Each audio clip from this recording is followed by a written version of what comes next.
Hello everyone. नमस्कार दोस्तों। Welcome to true IAS and PCS. Continue करते हैं अपनी मॉडर्न इंडियन हिस्ट्री की डिस्कशन को। तो विजन आईएएस की बुक से हम लोग बात कर रहे थे प्रीवियस लेक्चर में चैप्टर नंबर 1 के बारे में। और अभी तक हमने कुछ बेसिक इंट्रोडक्शन इसके अंदर पढ़ा था और ये पढ़ा था कि हिस्टोरियंस जो हैं वो किस तरीके से इंडिया की हिस्ट्री को डिवाइड करते हैं into on the basis of religious basis पर। और उसके अलावा जो नॉर्मल डिवीजन होती है ancient medieval modern religious basis पर, वैसे भी सिर्फ इस पर्सन ने ही हिस्ट्री को डिवाइड करा था इंडिया के अंदर, जीएस मिल ने, सॉरी जेम्स मिल ने, जीएस मिल तो उसका बेटा था। As Hindu history, Muslim history and British history. लेकिन नॉर्मल जो हिस्टोरियंस डिवाइड करते हैं हिस्ट्री को, they classify it as ancient Indian history, medieval Indian history and modern Indian history. अब दोस्तों अगला टॉपिक जो हमारे सामने है that is a century of transition India in the 18th century. अगर हमें मॉडर्न हिस्ट्री को समझना है कि ये मॉडर्न हिस्ट्री का जो फेज है या मॉडर्न इंडिया का जो ये फेज है, ये जो शुरू होता है, तो हमें सबसे पहले एक ट्रांजिशनल फेज को समझना पड़ेगा। ऐसा राइटर हम यहाँ पर बता रहे हैं। हमें उस थिन लाइन को समझना पड़ेगा जहाँ पर हिस्टोरियंस के पर्सपेक्टिव से जो मेडिवल एरा था वो ख़त्म होने के बाद मॉडर्न एरा जो है वो हिंदुस्तान का शुरू होता है। तो ये जो ट्रांजिशन है, ऑब्वियसली बात है, कोई एक दिन में नहीं हो गया ये ट्रांजिशन। हम इसके लिए कोई पर्टिकुलर डे या डेट असाइन नहीं कर सकते हैं। लेकिन हिस्टोरियंस के अकॉर्डिंग अगर हमें इस मेडिवल इंडिया से मॉडर्न इंडिया के ट्रांजिशन फेज को समझना है तो वो जुड़ा हुआ है एक इवेंट के साथ, that is decline of the Mughal empire. तो जब मुगल एम्पायर डिक्लाइन होता है और उसके बाद यूरोपियन पावर्स का जो आगमन होता है, इस दौरान हिस्टोरियंस के अकॉर्डिंग मेडिवल इंडिया से हम लोग मॉडर्न इंडिया की तरफ जो है प्रस्थान करते हैं। और इसी के साथ जब मुगल एम्पायर डिक्लाइन होता है तो हमें इमरजेंस देखने को मिलती है बड़ी सारी रीजनल स्टेट्स की। तो यहाँ पर स्क्रीन के सामने आपको एक मैप दिख रहा है दोस्तों कि मुगल एम्पायर कैसा था औरंगजेब के टाइम पर 1707 तक, जब तक उसकी डेथ होती है। और यहाँ पर आपको मैप में ऑलमोस्ट पूरा इंडिया जो है वो नज़र आ रहा है, दक्षिण भारत तक काफ़ी ज़्यादा इलाका। बिकॉज ये जो इंडिया इतना ज़्यादा फैला हुआ आपको इस मैप के अंदर देखने को मिल रहा है, that is because of expansionist policies of Aurangzeb. कैसे उसने अपने एम्पायर को एक्सपेंड करा। टॉप में अगर आप देखो तो यहाँ पर इसके एम्पायर के टेरिटोरियल फ्रंटियर्स की अगर हम लोग बात करें, वो अफगानिस्तान के काबुल तक फैला हुआ था in northern part. Western India में इट स्ट्रेच टूवर्ड सिंध, जो कि आज हमें पाकिस्तान के एरिया से टच होता हुआ रीजन देखने को मिलता है। ईस्टर्न साइड में ढाका तक और सदर्न साइड में आरकोट तक। तो जो मुगल एम्पायर शुरू हुआ था बाबर के टाइम से 1526 में, वो औरंगजेब के टाइम तक, औरंगजेब की डेथ के टाइम तक 1707 तक वो साम्राज्य कितना ज़्यादा फैल गया था, इसका अंदाज़ा आप इस मैप से लगा सकते हो। And most of the time, मैं हमेशा तो नहीं कहूँगा, ये तो आप भी जानते हो कि मोस्ट ऑफ द टाइम इनकी जो कैपिटल हुआ करती थी वो दिल्ली हुआ करती थी। कभी कभार they shifted their capital to Agra also. Past leaders, जो पास्ट एम्परर्स थे मुगल एम्पायर के तख्त पर जो विराजमान थे। तो इन सारी चीज़ों को हम थोड़ा सा डिटेल में यहाँ पर समझते हैं और कुछ नए पर्सपेक्टिव के बारे में बात करते हैं जो कि PMFIS की बुक से थोड़ा सा मिसिंग था। इस लेक्चर में हम शुरू करते हैं डिस्कशन करना अपनी with decline of the Mughal empire. Mughal era जो स्टार्ट होता है भारत के अंदर वो होता है 1526 AD के अंदर। आप इसको CE भी बोल सकते हो, कॉमन एरा भी बोल सकते हो, बिकॉज ये जो वर्ड होते हैं BC, बिफोर क्राइस्ट, NAD, एनो डोमिनी, ये थोड़ा सा क्रिश्चियनिटी के साथ एसोसिएटेड होते हैं ये वाले एरास। इसके लिए अगर आप एक न्यूट्रल वर्डिंग्स इसको रिप्लेस करके यूज़ करना चाहते हो तो you should use BC, before common era, या फिर CE AD के लिए कॉमन एरा। तो ये तब शुरू होता है मुगल साम्राज्य पूरा का पूरा भारत के अंदर इसका जो प्रचलन होता है, जब बाबर जो है वो आता है सत्ता में बैठने। और बाबर कैसे आया? 1526 में क्या हुआ था? फर्स्ट बैटल ऑफ पानीपत, जिसके अंदर बाबर ने दिल्ली सल्तनत को पूरी तरीके से ख़त्म कर दिया था, निश्चय नाबूद कर दिया था। दिल्ली सल्तनत एक अम्ब्रेला टर्म है, इसके अंदर बड़े सारे हमें एम्पायर्स देखने को मिलते हैं, सल्तनत देखने को मिलती हैं। एंड द लास्ट सल्तनत वॉज ऑफ लोधी डायनेस्टी। तो इब्राहिम लोधी को बाबर ने हराया in the first battle of Panipat in 1526 CE, और फिर वो तख्त पर बैठता है अपने और मुगल साम्राज्य की स्थापना करता है। बाबर के टाइम से लेकर औरंगजेब की डेथ के टाइम तक, और औरंगजेब की डेथ होती है 1707 के अंदर, मुगल एम्पायर सबसे बड़ा एम्पायर बन चुका था भारत के अंदर। लेकिन औरंगजेब की डेथ के अराउंड 50 साल के आसपास, जब उसकी डेथ को 50 साल हो चुके थे, जो मुगल एम्पायर था वो डिक्लाइन करना शुरू कर देता है। और उसके पीछे बड़े सारे फैक्टर्स रिस्पॉन्सिबल हैं। तो हिस्टोरियंस मल्टीपल फैक्टर्स को पॉइंट आउट करते हैं कि औरंगजेब के टाइम तक जो एम्पायर आपको इतना ज़्यादा टेरिटोरियली एक्सपेंडेड होता हुआ दिख रहा है, इस मैप के अंदर आप ये अनुमान लगा सकते हो, तो वो औरंगजेब की डेथ के 50 साल के बाद एकदम से डिक्लाइन करना कैसे शुरू कर देता है। और जो इतना पावरफुल, एक बार को कहने के लिए इतना पावरफुल जो मुगल एम्पायर हुआ करता था, इवेंचुअली वो निश्ते नाबूद कैसे हो गया, वो गिर कैसे गया। अब इसके पीछे बहुत सारे फैक्टर्स हम ऑलरेडी जानते हैं, जैसा कि हम एनसीईआरटी वगैरह से पढ़ते रहते हैं। वही सारे फैक्टर्स यहाँ पर आपको दे रखे हैं। तो causes of the decline of the Mughal empire, इस कॉन्टेक्स्ट में सबसे पहला जो फैक्टर आता है वो आता है deterioration in the Mughal polity. मुगलों की जो राजनीति थी और उनका जो स्ट्रक्चर था वो बेसिकली काफ़ी ज़्यादा बर्बाद होने लगा था। और आप ऐसा भी कह सकते हो कि उनका जो स्टेबल बेस था वो वीक होने लगा था, और मुगल एम्पायर अब पूरी तरीके से इंस्टेबिलिटी की तरफ बढ़ता चला जा रहा था। और ये इंस्टेबिलिटी के पीछे जो फैक्टर रिस्पॉन्सिबल है वो फैक्टर एक प्रोमिनेंट फैक्टर है, डैट इज मुगल शासक जो थे, मुगल एम्परर्स जो थे, वो अब पपेट बन चुके थे। किसके हाथ में वो कठपुतली बन चुके थे? अपने नोबल्स के हाथ में।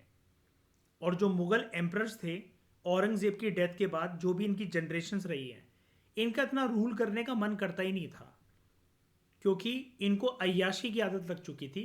शराब और शबाब के नशे में ये धुत हो चुके थे। तो इनको बेसिकली विरासत में इतनी ज़्यादा धन और संपत्ति मिल रखे थे कि इनको मन ही नहीं करता था कि हम और ज़्यादा एम्पायर को एक्सपेंड करें। हम जो एम्पायर हमारा एक्सपेंडेड हो रखा है, इतना पूरा मुगल एम्पायर, उसको हम संभाल कर रखें, उसको अपने हाथों से जाने ना दें। तो इक्का दुक्का कहीं पर कोई रीजनल कॉन्फ्लिक्ट होता भी था या कोई लड़ भी रहा है तो ये उन बातों को इग्नोर करते थे। लेकिन यही इनकी इग्नोरेंस, यही इनका जो रवैया है, ये जो चेंज होने लगा, इसकी वजह से इनको खामियाजा ये भुगतना पड़ा कि आने वाली जनरेशन के टाइम पर मुगल एम्पायर पूरी तरीके से डिक्लाइन होने लगा। तो ये जो टॉपिक है, ये जो हेडिंग है, deterioration in the Mughal polity as the first factor for the decline of the Mughal empire, इसके अंदर हमें सबसे पहले रीजन ये बताया जा रहा है कि there were weak successors who were ruling the Mughal throne.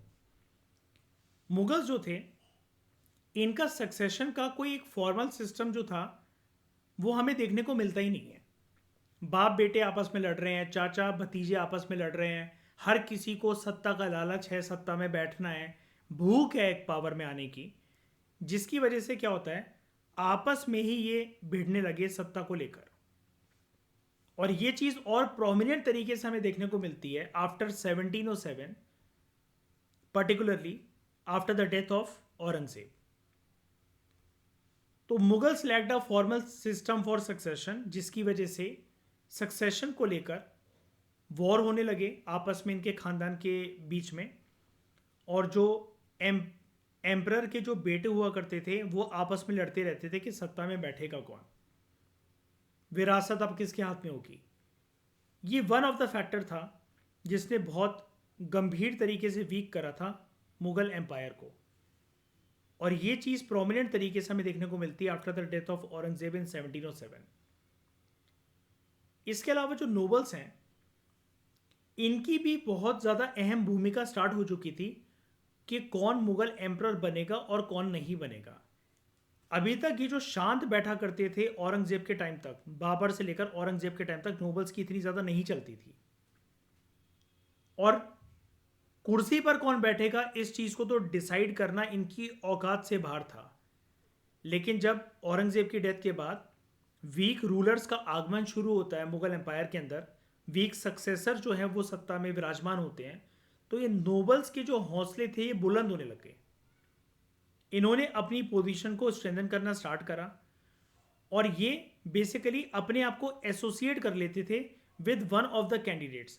One of the candidates का कहने का ये मतलब है, जैसे अभी आपको ऊपर वाले पॉइंट के अंदर बताया गया कि सत्ता को लेकर लड़ाइयाँ चल रही हैं खानदान में, बाप बेटे के बीच में, चाचा भतीजे के बीच में, किसी रिलेटिव का रोल है।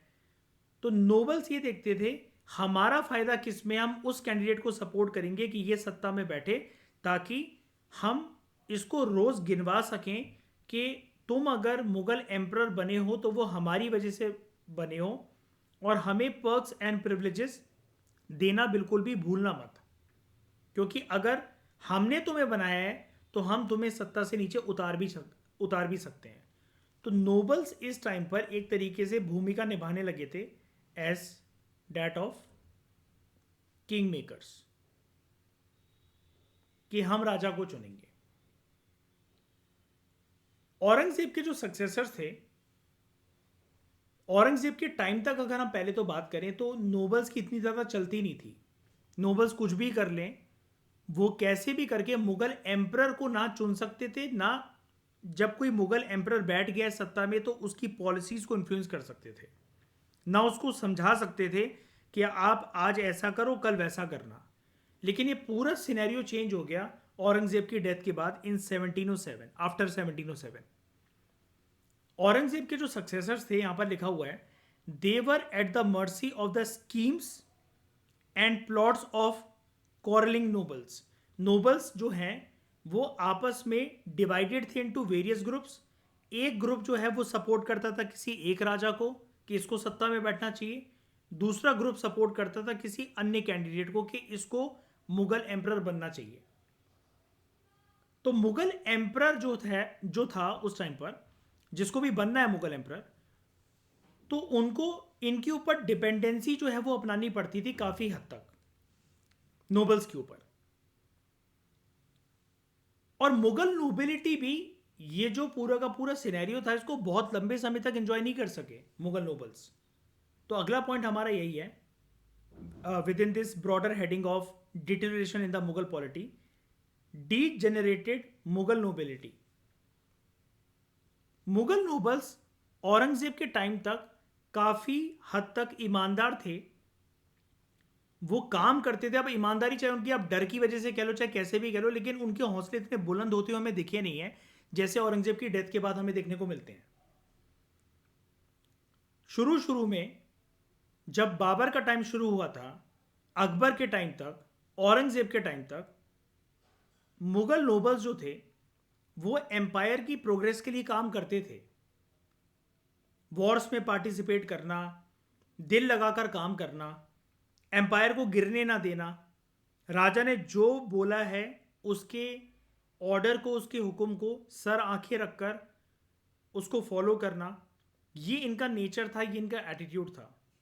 लेकिन आगे चलकर after 1707, after the death of Aurangzeb, Mughal nobility बहुत ज़्यादा इन्वॉल्व होने लगी थी इन एक्विजिशन ऑफ वेल्थ और मज़े करना, involving themselves into leisure activities, जिसकी वजह से इनको बस ये लालच रहता था हम ज़्यादा से ज़्यादा धन दौलत जोड़ लें, और काम करने का बिल्कुल मन नहीं करता था। एटीट्यूड बिल्कुल प्रोक्रेस्टिनेशन वाला एटीट्यूड था और लेजी एटीट्यूड था। इसकी वजह से हुआ क्या, फिजिकल, मॉरल और इंटेलेक्चुअल डीजनरेशन हमें देखने को मिलता है। और ये जो है गवर्निंग क्लासेस जो थी इनके अंदर हमें ये देखने को मिलता है। गवर्निंग क्लासेस मतलब यहां पर इसको कहा जा रहा है कि ये नोबल्स वगैरह अल्टीमेटली गवर्न करते थे बड़े सारे एडमिनिस्ट्रेटिव सिस्टम को, और भी बहुत सारी जो रिस्पॉन्सिबिलिटीज़ इनको दी जाती थी। लेकिन अब वो डिक्लाइन होने लग गया था इनका फिजिकल मोरल, इनकी मोरालिटी, इनके एथिक्स, इनकी इंटेलेक्चुअल पावर। अब इनका काम करने में मन ही नहीं लगता था। अल्टीमेटली ये भी एक प्रोमिनेंट रीज़न बनता है कि मुगल एम्पायर वीक क्यों होने लगा। उसके बाद औरंगजेब की पॉलिसी। अकबर के टाइम तक, बाबर से लेकर अकबर के टाइम तक, अकबर ने बहुत ही ज़्यादा मेहनत और मुशक्क़त के साथ रिलीजियस टॉलरेंस का जो कल्चर है उसको भारत के अंदर शुरू करा था। अकबर काफ़ी ज़्यादा एक रिलीजियस टॉलरेंट रूलर था, और रिलीजियस टॉलरेंस की जो पॉलिसी थी वो सलाम करने लायक है अकबर की। अकबर कोई डिस्क्रिमिनेशन नहीं करता था भारत के अंदर with respect to various religious communities. और इसके कुछ पुख्ता सबूत हमें देखने को मिलते हैं कि अकबर के रिश्ते कितने बेहतरीन थे राजपूतों के साथ। उसने राजपूत प्रिंसेस जोधा से शादी भी करी थी, और अपने दरबार के अंदर जो अकबर के नवरत्न जो थे, जो उसके दरबार की शान थे, उसके अंदर बड़ी सारी प्रेस्टिजियस पोजीशंस पर उसने रोल जो जो रोल है, जो दायित्व है, जो कर्तव्य है, वो राजपूतों को, हिंदू रूलर्स को भी निभाने दिया था। और जिन हिंदू रूलर्स को वो वॉर में हरा देता था उनको जान से नहीं मारता था, उनको एक मौका देता था कि आप हमारे साथ मिलकर काम करो, हम आपको रेवेन्यू देंगे, रेवेन्यू कलेक्ट करने की पावर देंगे, और आप जो है वो स्वतंत्र रूप से अपने एम्पायर के अंदर डिसीजंस ले सकते हो अपने किंगडम के अंदर। बस आपको ये चीज़ एक्सेप्ट करनी पड़ेगी कि आप हमारी छत्र छाया के अंदर हो। अकबर का मैक्सिमम गुस्सा बस इसी तक रहता था सीमित, कि हरा दिया है, हमारी छत्र छाया को एक्सेप्ट कर लो, बाकी आपको पर्सनली हम कोई दिक्कत नहीं होने देंगे। हमें नहीं लेना देना उस चीज़ से कि अगर आप एक मुसलमान हो, आप एक हिंदू हो, आप एक कुछ भी किसी भी रिलीजन से बिलोंग करते हो। हम बेसिकली बस ये चाहते हैं कि अकबर के, मतलब बेसिकली ये वर्डिंग्स हुआ करते थे हराने वाले राजाओं के लिए, कि हम बेसिकली ये चाहते हैं कि हमारी छत्र छाया के अंतर्गत आप रूल करो। औरंगजेब ने इस रिलीजियस टॉलरेंस की पॉलिसी को, जिसको अकबर ने बड़ी मुश्किल से एक एक धागे के अंदर पिरोया था, औरंगजेब ने इसको पूरी तरीके से तोड़कर रख दिया, तितर बितर करके रख दिया। और सबसे ज़्यादा जो क्रिटिसाइज करी जाती है औरंगजेब की policy, that is of religious intolerance. Aurangzeb जो है ruler, as compare to his past rulers, Aurangzeb एक चीज भूल गया कि पब्लिक सपोर्ट की आवश्यकता बहुत होती है रूल करने के लिए, बहुत जरूरी होता है public support. But he overlooked the importance of public support. पूरे मुगल एम्पायर को चलाने के लिए औरंगजेब को लगता था ये जो टेरिटोरियल एक्सपेंशन की जो पॉलिसी है, that is more than enough. और ये काफी ज्यादा गलत साबित हुई। अकबर जैसा था बिल्कुल उससे अपोजिट एटीट्यूड अपनाता हुआ औरंगजेब क्या करता है, अकबर ने तो रिलीजियस यूनिटी को प्रमोट करा था, ये रिलीजियस टॉलरेंस को प्रमोट करा था, यूनिटी एंड डाइवर्सिटी के फिनोमिना को प्रमोट करा था भारत के अंदर। लेकिन औरंगजेब जो है वो रिलीजियस इनटॉलरेंस का माहौल शुरू कर देता है। वो दोबारा से जिजिया टैक्स को इम्पोज करता है, जिसको अकबर ने ख़त्म करा था, और हिंदूज के ऊपर ये जिजिया टैक्स, पिलग्रिमेज टैक्स इम्पोज करा जाता था। इसके अलावा औरंगजेब के ऊपर ये भी आरोप लगते थे कि he was involve in to forceful religious conversions of Hindus. उनको इस्लाम के अंदर और भी धर्मों के लोगों को ज़बरदस्ती इस्लाम को कबूल करने के लिए मजबूर करता था। औरंगजेब की जो पॉलिसीज़ थी, अभी तक जो दूसरे धर्मों के लोग मुगल साम्राज्य की इज्जत करते थे, उनके साथ जुड़े हुए थे, उनके लिए मरने कटने को तैयार थे, औरंगजेब के रवैये को देखते हुए वो लोग अलग होने लगे मुगल एम्पायर से, और धीरे धीरे करके पूरी तरीके से उन्होंने अपने आप को दरकिनार कर लिया। औरंगजेब की पॉलिसीज की वजह से राजपूत जो है वो रूठ गए मुगल एम्पायर से, जो कि बहुत बड़े सपोर्टर्स हुआ करते थे एक टाइम पर, स्पेशली अकबर के टाइम पर मुगल एम्पायर के।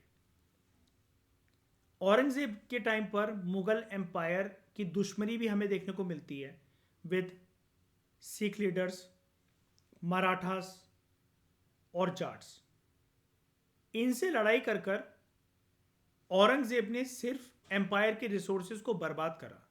कहने को ठीक है, इनकी टेरिटरीज को काफ़ी हद तक शामिल करा और इनको झुकाया, इनकी वेल्थ को अपने पास रखा, लेकिन बहुत ज़्यादा जान माल की हानि जो है वो औरंगजेब के टाइम पर हमें देखने को मिलती है।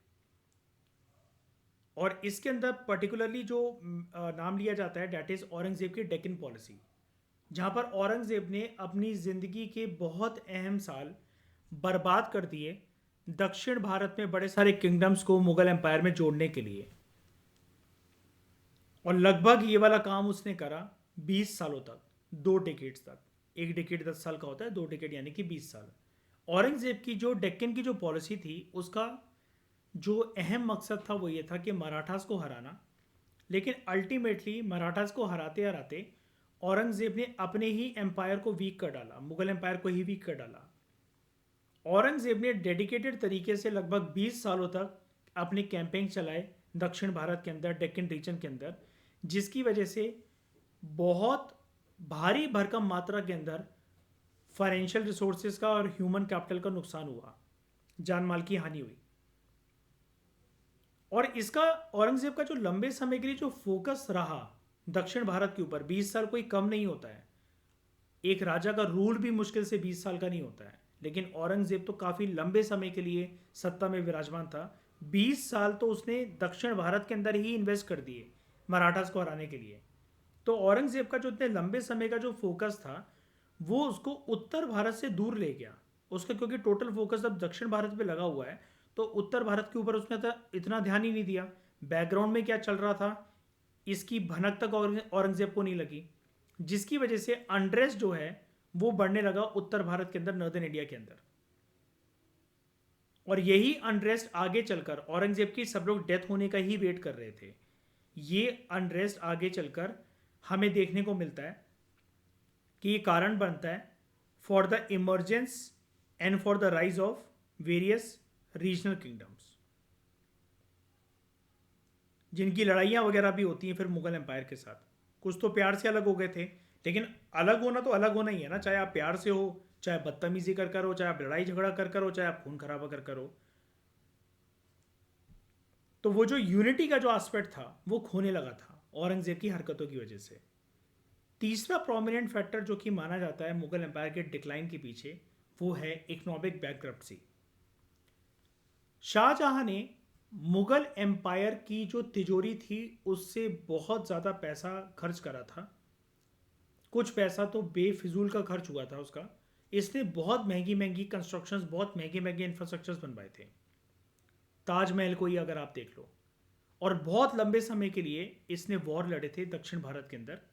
पहले वो वॉर इसके द्वारा द्वारा लड़े गए, फिर इसके बेटे के द्वारा लड़े गए, औरंगजेब के द्वारा। और मैं आपको एक एब्रीवेशन दे चुका हूँ, अगर आपको ये क्रोनोलॉजी याद नहीं होती है मुगल एम्परर्स के नाम की, तो उसके लिए आप सिंपली, काफ़ी बार मैं आपको ये बताता रहता हूँ, आप ये भाजसा जो है ये एब्रीवेशन आप याद रखा करो। बी से बाबर, एच से हुमायूं, ए से अकबर, जे से जहांगीर, एस से शाहजहां और ए से औरंगजेब। ये थे पावरफुल मुगल एम्परर्स। और इसके बाद जो मुगल एम्परर्स होते हैं उनको हम लेटर मुगल एम्परर्स कहते हैं। ठीक है। तो शाहजहां और औरंगजेब ने जो स्पेशली शाहजहां ने जो महंगी महंगी कंस्ट्रक्शन करवाई, लंबे समय के लिए जो वॉर लड़े गए शाहजहां और उसके बेटे औरंगजेब के द्वारा, इसकी वजह से जो मुगल तिजोरी थी वो काफ़ी हद तक खाली होने लगी थी। मुगल जो एम्परर्स थे उन्होंने बहुत हैवी टैक्स जो है वो इम्पोज कर रखे थे पीजेंट्स के ऊपर। अब पीजेंट्स जो हैं वो छोटे और मझले किसान हैं। जब उनके ऊपर हैवी टैक्सेशन बर्डन आएगा तो उनकी कैपेसिटी ही ख़त्म हो जाएगी कि वो फार्मिंग वगैरह के अंदर क्या ही इन्वेस्ट करेंगे। और जब फार्मिंग के अंदर कोई इन्वेस्ट नहीं करेगा तो ऑब्वियसली बात है एग्रीकल्चर प्रोडक्टिविटी जो है वो डिक्लाइन होने लगी थी, जिसकी वजह से ओवरऑल जो टैक्स बेस था मुगल एम्पायर का वो डिक्लाइनिंग मोड पर चला गया था। पॉइंट वही है कि मान लो कि अगर आप किसी पर्सन से 100 रुपये इकट्ठा कर रहे हो और किसी एक पर्सन से 1 लाख रुपए इकट्ठे कर रहे हो, 1 लाख देने वाले 10 पर्सन हैं आपके पास और 100 रुपये देने वाले आपके पास 10 करोड़ लोग हैं। तो आप यहां से पैसा ज़्यादा कमा सकते हो अगर आप कम कम रकम लो सबसे। लेकिन मुगल एम्परर्स को ये लगता था, स्पेशली औरंगजेब के टाइम की बात करें अगर हम, ज़्यादा से ज़्यादा पैसा निचोड़ना चाहिए हमें पीजेंट से, उनका शोषण करके, वो कहीं से भी लाके दें लेकिन उनको देना पड़ेगा हमें पैसा। इसके अलावा जब थोड़ी बहुत स्टेबिलिटी आती भी है मुगल एम्परर्स के रूल में, तो हमें फिर उस टाइम पर एक ग्रहण नज़र आता है भारत के अंदर मुगल एम्पायर के टाइम पर, और वो था कि इन्वेजन्स होती हैं कुछ फॉरेन रूलर्स की इंडिया के अंदर, जो कि इंडिया की बहुत सारी तिजोरी और पैसे को लूट कर अपने देश ले जा रहे थे, and they were the Afghan rulers.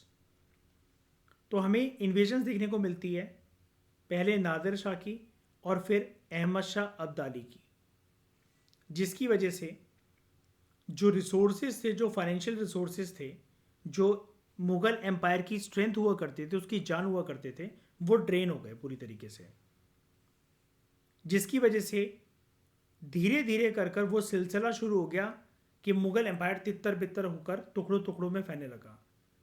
इन सारे इन्वेजन्स की वजह से जो मुगल एम्पायर की जो स्टेबिलिटी जो थी वो डगमगाने लगी।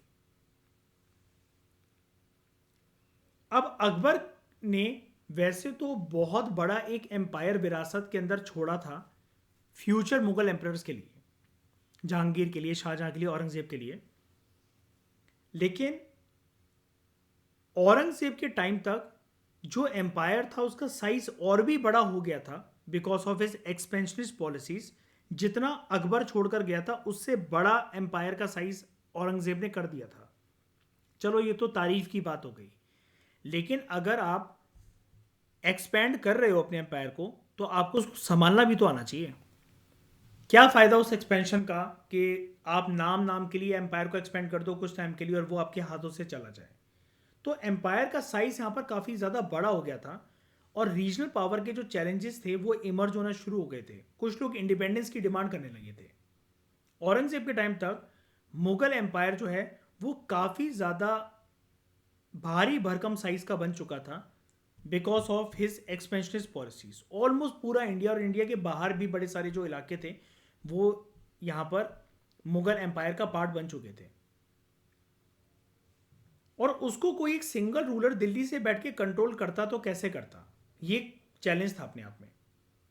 इसकी वजह से हुआ क्या, जो दूर दराज के जो प्रोविंसेस थे कहने को वो मुगल एम्पायर के अंतर्गत आते थे, लेकिन धीरे धीरे कर कर उन्होंने जब ये देखा कि सत्ता में बैठे हुए लेटर मुगल एम्परर्स का टाइम चल रहा है और लेटर मुगल एम्परर शराब और शबाब के नशे में धुत अपने ऐशो आराम में शानो शौकत में लगे हुए हैं, तो उन्होंने इंडिपेंडेंस डिमांड करना शुरू कर दिया। और जैसा कि मैंने अभी आपको बताया और हमने PMFIS के बुक के अंदर भी पढ़ा था, कुछ तो बिना लड़ाई झगड़े करे अलग हो गए थे और उनकी एफिलिएशन बरकरार थी मुगल एम्पायर के साथ कि आपको जब ज़रूरत पड़ेगी आप हमें बता देना, हम अपनी पूरी आर्मी वगैरह लेकर सब आपके दरवाजे पे खड़े हो जाएंगे। लेकिन कुछ लड़ाई झगड़ा करके ही इनसे अलग हुए थे कि हमें मुगल एम्पायर की छत्र छाया के अंदर नहीं रहना है, हमें इंडिपेंडेंट बनना है। तो ये जो इंडिपेंडेंट स्टेट्स इमर्ज होना, राइज होना शुरू करती है, इसकी वजह से भी मुगल एम्पायर जो है वो टुकड़ों टुकड़ों के अंदर फैलने लगा, डिसइंटीग्रेट होने लगा। फिर एक प्रोमिनेंट रीजन जो है मुगल एम्पायर के डिक्लाइन के पीछे वो है जागीरदारी क्राइसिस। अकबर ने पास्ट में मनसबदारी सिस्टम को स्टार्ट करा था और अकबर के कार्यकाल से ही कुछ ऑफिशियल्स जो थे उनको मनसबदार कहा जाता था। क्या खास बात है इन मनसबदारों के बारे में, इनको सैलरी ना देते हुए, मतलब सैलरी तो मिलती थी सैलरी, लेकिन कैश की फॉर्म में ना मिलते हुए इनको एक लैंड असाइन कर दिया जाता था जिसको बोला जाता था जागीर। और ये जो मनसबदार जो थे ये जागीर को रखते थे अपने पास as a form of salary, as a form of permanent salary, कि आपको इधर से जो भी रेवेन्यू निकालना है आप निकालो और वो अपने पास रखो।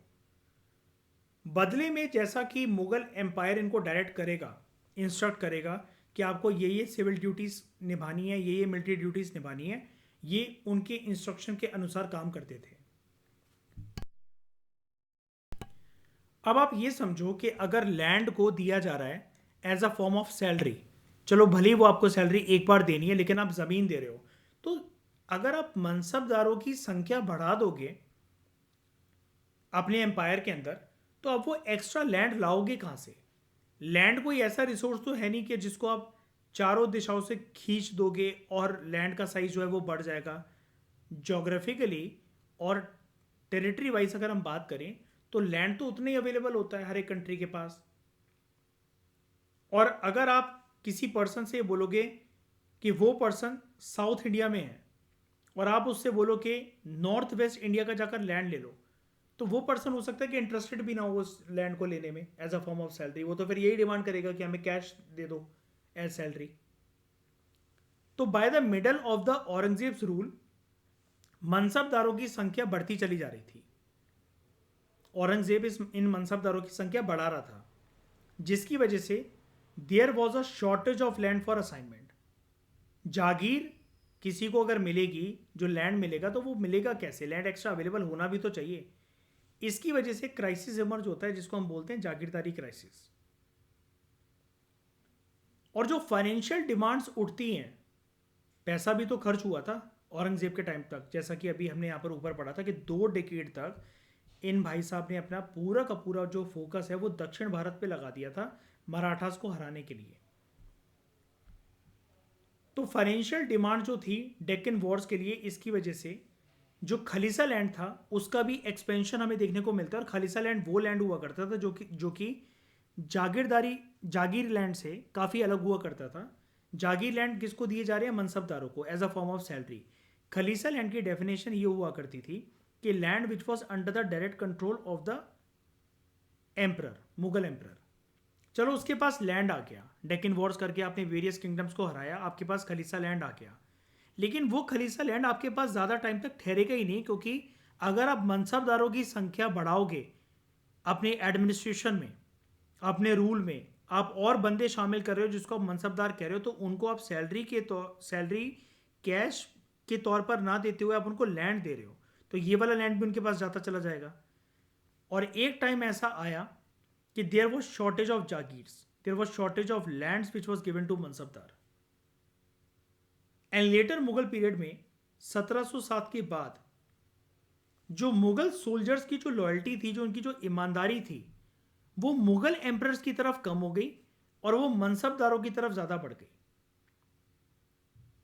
तो ये भी एक प्रोमिनेंट कारण बनता है हमें, कारण मतलब देखने को मिलता है हमें कि there was a shift in loyalty. और इसकी वजह से जो एम्परर का जो कंट्रोल था ओवर इस मिलिट्री फोर्सेस वो डिक्लाइन होने लगा, क्योंकि मिलिट्री फोर्सेस ज़्यादातर अब मनसबदारों की सुनने के लिए तैयार थी, ना कि मुगल एम्परर की सुनने को बेसिकली मिलिट्री फोर्सेस की कोई मंशा थी। ये जो सारे फैक्टर्स हैं, ये सारे इंटरकनेक्टेड जो फैक्टर्स हैं, इन्होंने बेसिकली साथ मिलकर एक भूमिका बनाई कि जिसकी वजह से मुगल एम्पायर जो है वो रैपिड तरीके से डिक्लाइन करने लगा shortly after the death of Aurangzeb. 50 साल, उसके डेथ के 50 साल के बाद तक धीरे धीरे करते करते ये एम्पायर नीचे गिरने लगा, which mark the end of Mughal era. और बड़े सारे इसके रिपरकर्शंस के तहत हमें बड़े सारे इंडिपेंडेंट रीजनल किंगडम्स जो हैं वो देखने को मिलते हैं, उनका राइज होता है।